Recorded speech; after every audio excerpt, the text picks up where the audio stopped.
We provide security. In the past, it's been that people are living very far from their cow sheds and for criminals at night. I was told graphically that since Nyandarua is very cold, when people go to sleep, they really go to sleep. And so thieves know. Because, you know, people who steal from you, they don't come from very far. They have scanned the environment, they have understood, and they usually come and steal. Now there is a new phenomenon where they steal and slaughter and take the part of the meat to go and sell it in some of the butcheries where there is collusion with those. I must say again, once the citizens here took it seriously, and there has been good collaboration.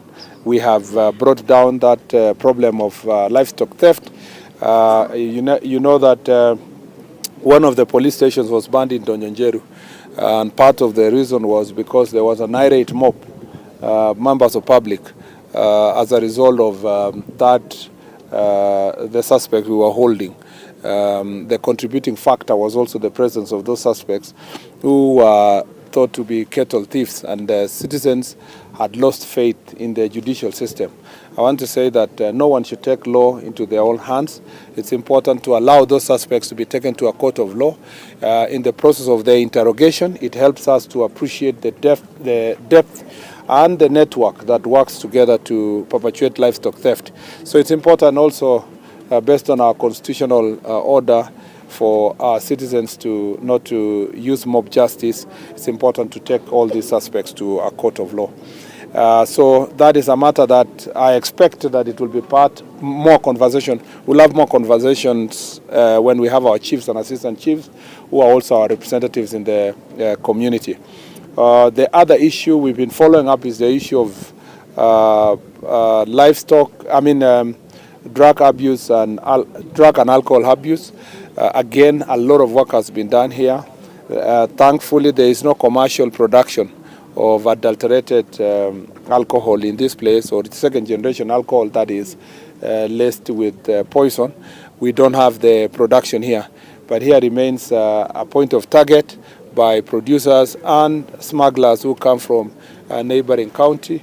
This is a route to the city and beyond, and proximity to Nakuru also, and the route that comes from our border with Ethiopia has also made here a target for a destination and a transit route for a substance, especially such as cannabis sativa.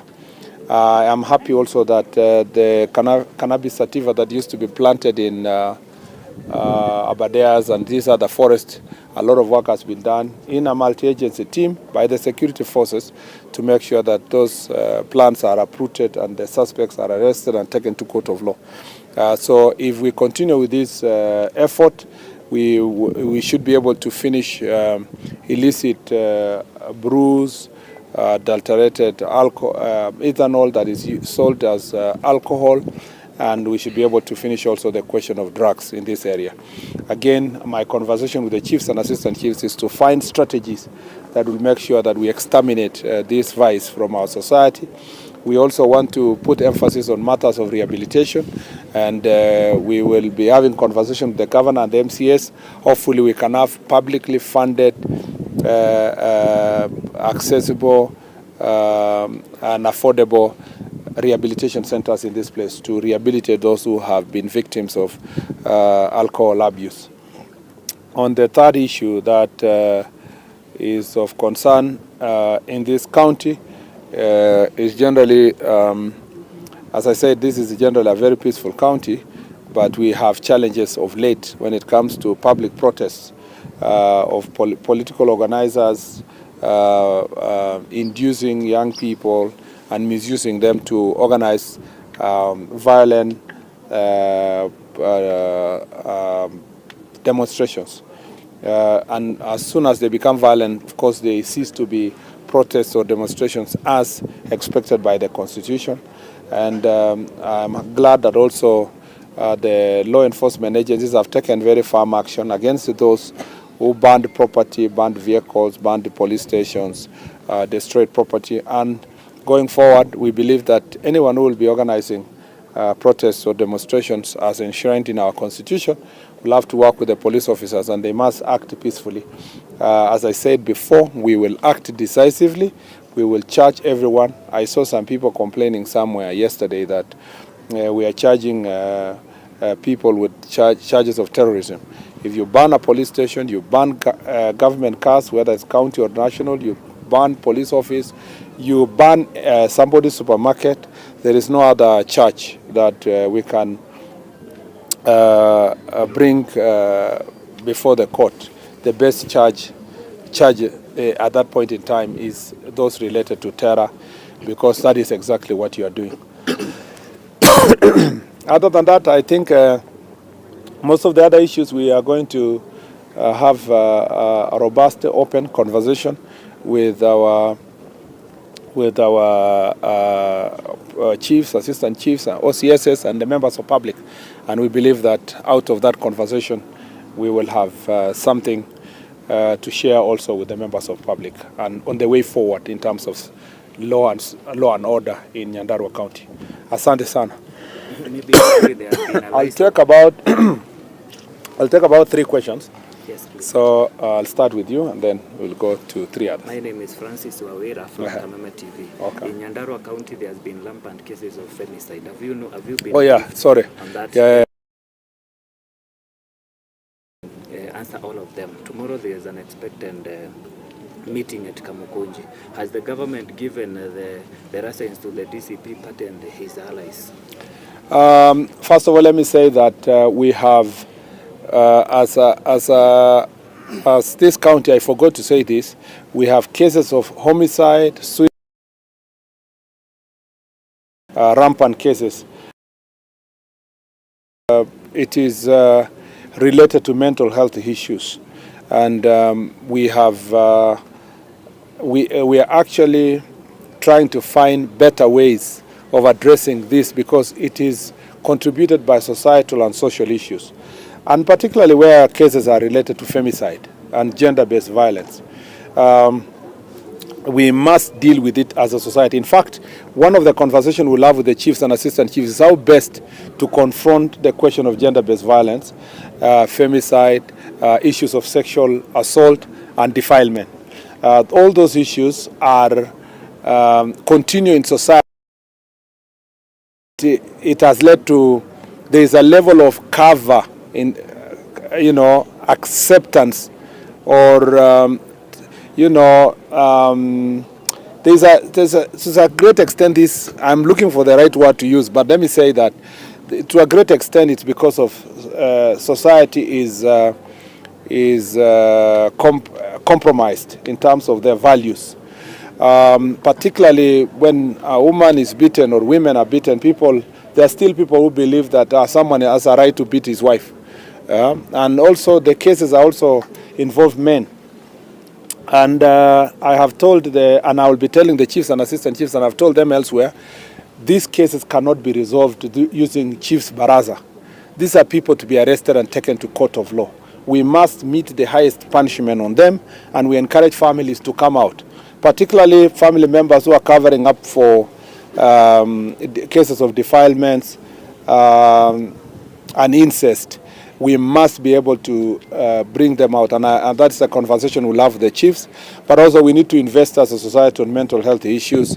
We need to, there was a time that it was a taboo, and you felt ostracized when you spoke about your mental health challenges.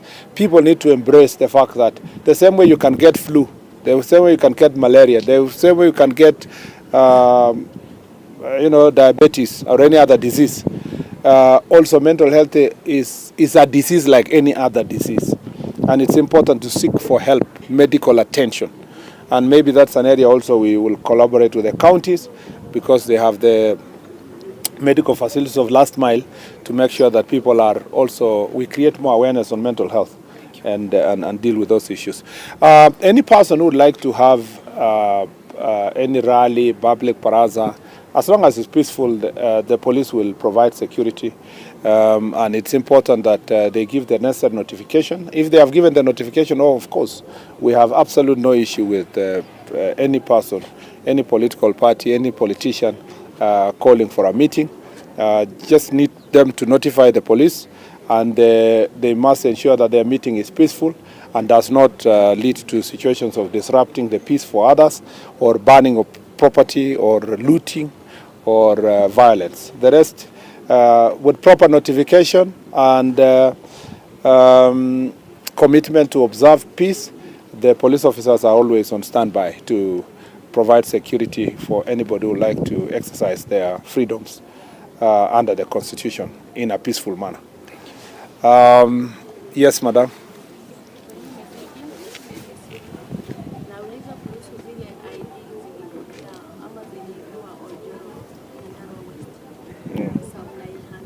Okay.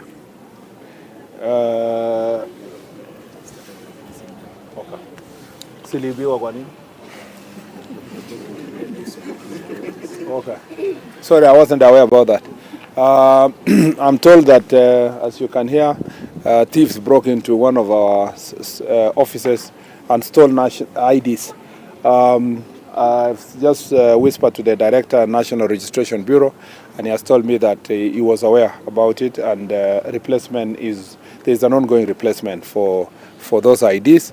And we want to ask anybody who will attempt to engage in identity theft or misuse of people's IDs, that you will face the very full force of the law.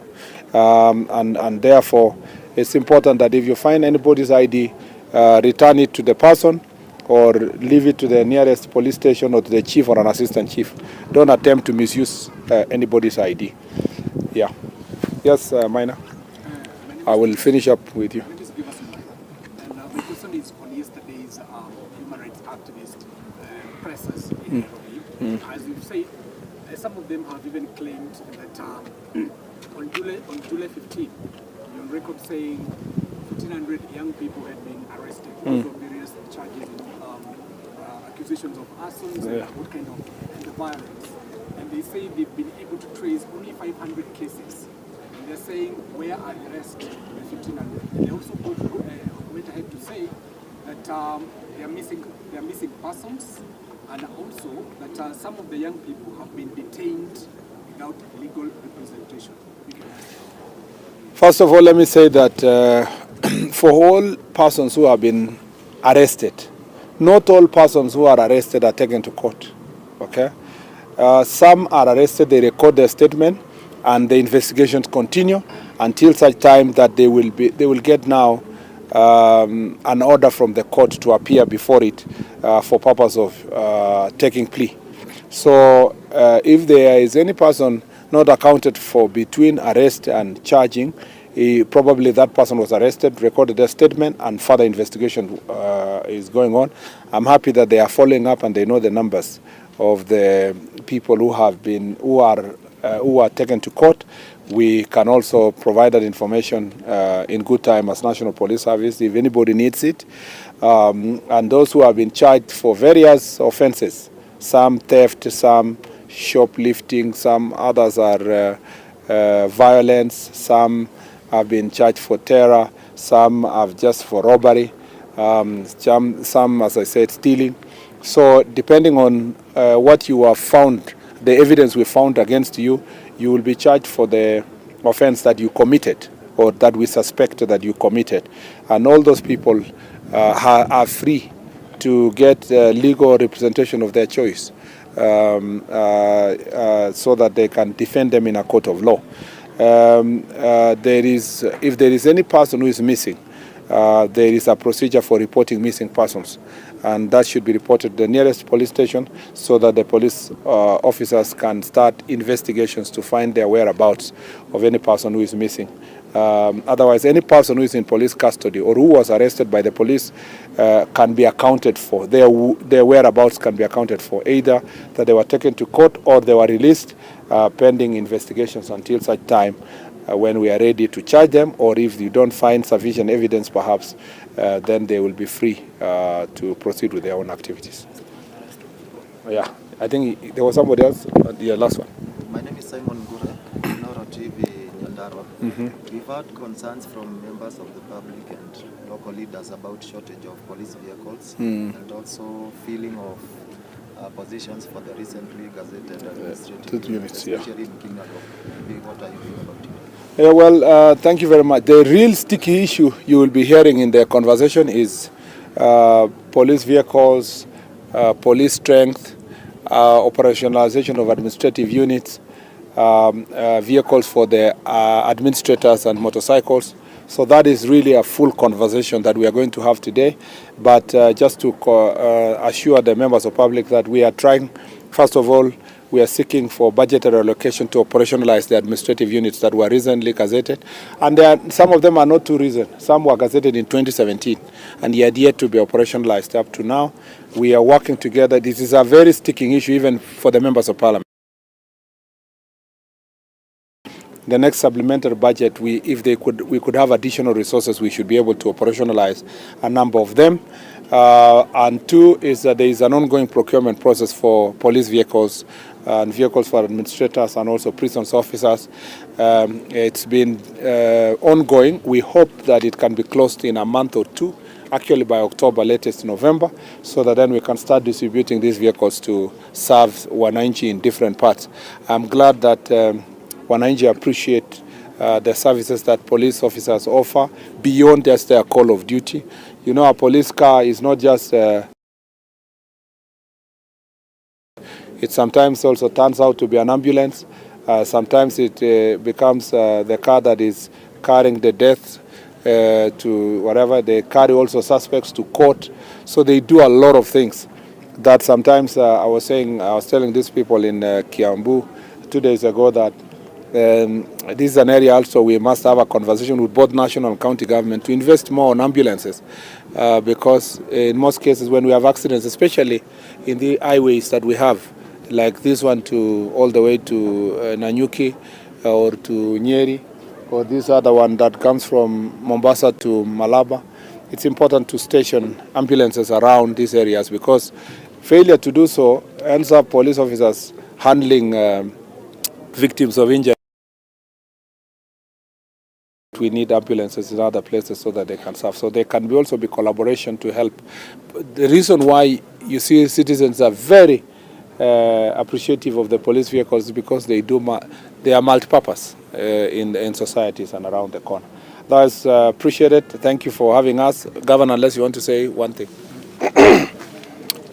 I think, Waziri, I want to appreciate you have enumerated the benefits of this exercise of Jukwaa Usalama, which you believe you can see that people are allowed to participate.